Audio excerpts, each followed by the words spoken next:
Morning everyone, welcome back to my channel. আশা করছি তোমরা খুব ভালো আছো। আমি প্রিয়াঙ্কা আবারও একটা নতুন ঝলমলে ভিডিও নিয়ে চলে এসেছি। এখন প্রায় সকাল ওই 10টার মতন বাজে, আর আমি আমার ব্লগটা এখন থাকতে স্টার্ট করলাম।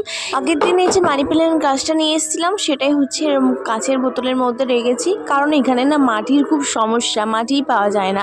আর দেখো না কি কাণ্ড হয়েছে, মানি প্ল্যান্ট গাছটা তো এনেছি আর আগের মানি প্ল্যান্ট গাছটা তো খুঁজে পাওয়া যাচ্ছিল না, নষ্ট হয়ে গেছে। ভাবলাম তোমাদেরও সেটা বলেছিলাম।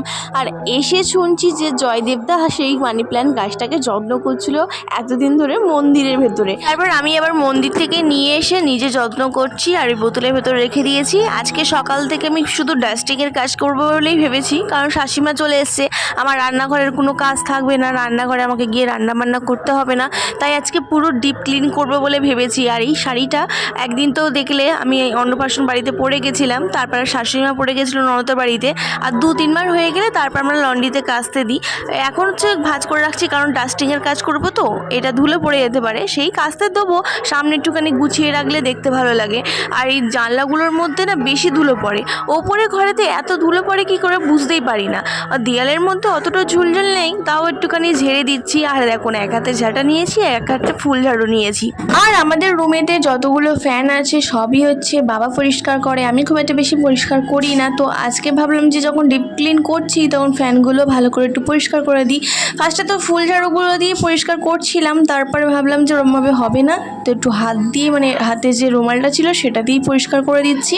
আর এদিকে হচ্ছে এই যে রডটা মানে হচ্ছে পর্দার যে রডটা, সেটা অনেক ধুলো পড়ে গেছিলো, সেই লাগানোর পর থেকে একবারও না ডাস্টিং করা হয়নি, তো সেটাকেও একটুখানি মোছামুছি করে দিলাম। আর এই রুমটার মধ্যে আমি সাহেব আর ছেলে থাকি, তো তোমরা দেখেই নিলে, অনেকে চাইছিলে রুম টু আর কি রুম টু দেবো বলো, এই তো দেখেই নিচ্ছ।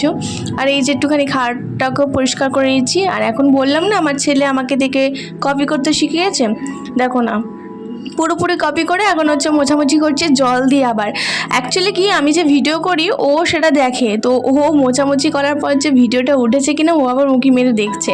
তো তারপর ভাবলাম যে ছেলের যেখানে ওষুধ তারপরে খাবারের যে ডিবেটা রাখে সেখানে জায়গাটা পরিষ্কার করি। আর এই টাওয়ালটার নিচে বলার মতন কিছু নেই যে এত জিনিস রয়েছে। আর কি বলো তো, এই টাওয়ালের নিচে যত জিনিসপত্র কিন্তু আমি বেশিরভাগ রাখি, মানে এই ধরো হচ্ছে সেফটি পিন, ক্লিপ, তারপরে ছোটোখাটো জিনিসপত্র সবই এই ওয়ার্ডরোবের যে ওপরে মানে টাওয়ালটা পাতা থাকে তার নিচে আমি রেখে দিই। এটা একটা বদ অভ্যাস বলতে পারো।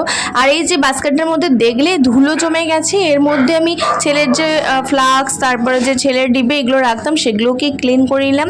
আর যেটার মধ্যে হচ্ছে রাখি জামা কাপড়, মানে এই লাল বাস্কেটটার মধ্যে, এটা আমার মা দিয়েছিল ওকে ছোটোবেলায় বলতে যখন ও আর কি আঁতুড়ে ছিল তখন হচ্ছে ওকে দিয়েছিল। আর আমি যেখানেই যাচ্ছি আজকে ভয়েস দিতে খুবই অসুবিধা হচ্ছে। ফার্স্টে ছাদে গিয়ে ভয়েসটা দিচ্ছিলাম, তখন দেখলাম যে ওই মাইকের আওয়াজ আসছে, আর এখন হচ্ছে ভয়েস দিচ্ছি, এখন কুকুরের আওয়াজ পাচ্ছ নিশ্চয়ই। আমি তো বলেইছি যে আমার শ্বশুরবাড়িতে তুমি কোনো ভালো আওয়াজ পাবে না, মানে তোমরা কোনো ভালো আওয়াজ পাবে না, ওই পাখির ডাক তো দূরের থাক। আর তোমাদের সাথে কথা বলতে বলতে আমার এই ঘরটাও কমপ্লিট হয়ে গেল মোছামুছি, আর শুধু এই শোকেসটা বাকি রয়েছে মোছামুছি। আর এই শোকেসটা দিয়েও কিন্তু অনেকটা ধুলো বেরিয়েছে, বেশি ধুলোটা বেরিয়েছে ওপর থেকে, কারণ সবসময় তো নামিয়ে সব কিছু মোছা হয় না, ওই যতটুকু হাত পাই ততটুকু মুছে নিই ডেলি বেসিসে, মানে রেগুলার যখনই আমি দেখি যে ধুলো জমছে তখনই আমি মোছার চেষ্টা করি। আর এই ফটোটা না ভিক্টোরিয়া মেমোরিয়াল থেকে তোলা হয়েছিল, মানে আমার বোন তুলেছিল, সেটাকেই বাঁধানো হয়েছে। আর ওদিকে দেখো আমার শাশুড়ি মা রান্না করছে আর আমি তো এদিকে কাজগুলো করছি, আর আমার ছেলে চারিদিকে ঘোরাফেরা করছে। আমি চেষ্টা করি শোকেসের মধ্যে বলো যে কোনো জায়গার ওপরে এরকম কাপড় পেতে রাখতে, যাতে না হচ্ছে শোকেস বা অন্য কোনো জায়গার ওপরে ধুলোগুলো পড়ে। এই কাপড় উপর পড়লে কি হয়, লাস্টে কেচে দেওয়া যায়, আর কেচে দিলে পরিষ্কার হয়ে যায়, অতটা ধুলো পড়ে না টোকেসের মধ্যে। আর এদিকে আমার ছেলে কিন্তু হেল্প করছে প্রচুর কাজেতে, দেখতেই পাচ্ছ টেরিগুলো আমাকে তুলে দিচ্ছে। তোমাদের বলেছিলাম না কতটা ধুলো পড়বে, দেখাবো, দেখো এই কাপড়টার মধ্যে পুরো ধুলো জমে গেছে।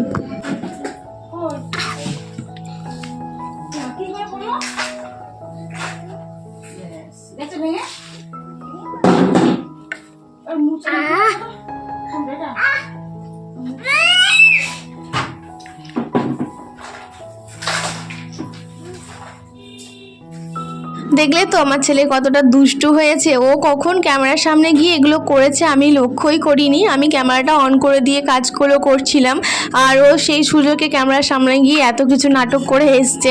বলো তো চাইলেই ক্লিপগুলো ডিলিট করে দিতে পারতাম, কিন্তু আমি ইচ্ছাকৃত রেখে দিয়েছি আর কোনো ওখানে ভয়েস ওভারও করিনি। যে ভয়েসটাই ও কথা বলেছে সেই ভয়েসটাই রাখার চেষ্টা করেছি, কারণ আমি জানি যখন ও বড় হবে তখন এই দুষ্টুমিগুলো দেখলে ও বেশি মজা পাবে, তাই জন্য আমি ওই ক্লিপগুলো রেখে দিয়েছি।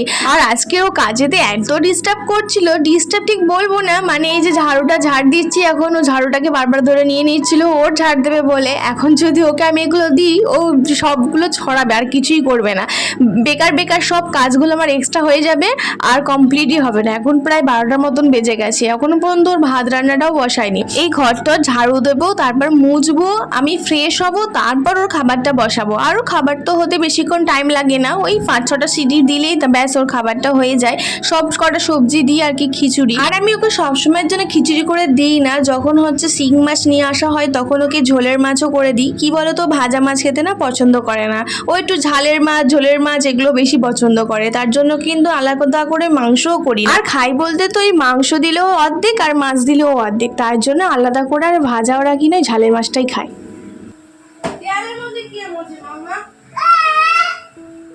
দেখলেই তো আমি যখন ওর হাত থেকে কাপড়গুলো কেড়ে নিতে চাইছি ও চারিদিকে মোছামুছি শুরু করে দিয়েছে আমার দেখা দেখি। আমি ভাবছি যে আমি কখন কাজটা শেষ করব আর ওকে স্নান করাবো। ও দেখো এখানে নিচে বসে পড়েছে, এখন হচ্ছে মোছামুছি করবে। এবার দেখো উঠে আমার হাত থেকে লাঠিটা নিয়ে ও এখন লাঠি দিয়ে মুছবে, আর এদিকে ক্যামেরা চলছে কিনা সেটা কিন্তু বারবার ধরে ঘুরে ঘুরে দেখছে যে আমার কাজগুলো দেখা যাচ্ছে তো ক্যামেরাতে।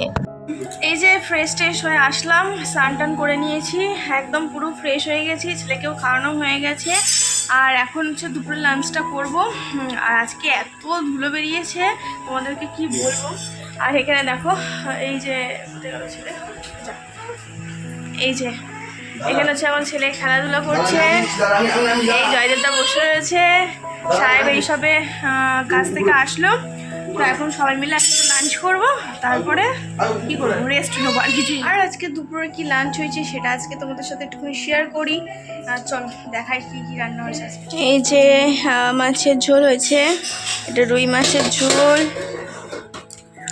এটা হচ্ছে ওই ঢ্যাঁড়স কুমড়ো আলু দিয়ে একটা তরকারি ঘ্যাঁট টাইপের, এটা চাটনি আর ভাত।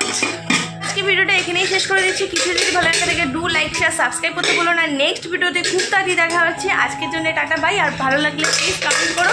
এসে না টাটা বল তো, বাই বল।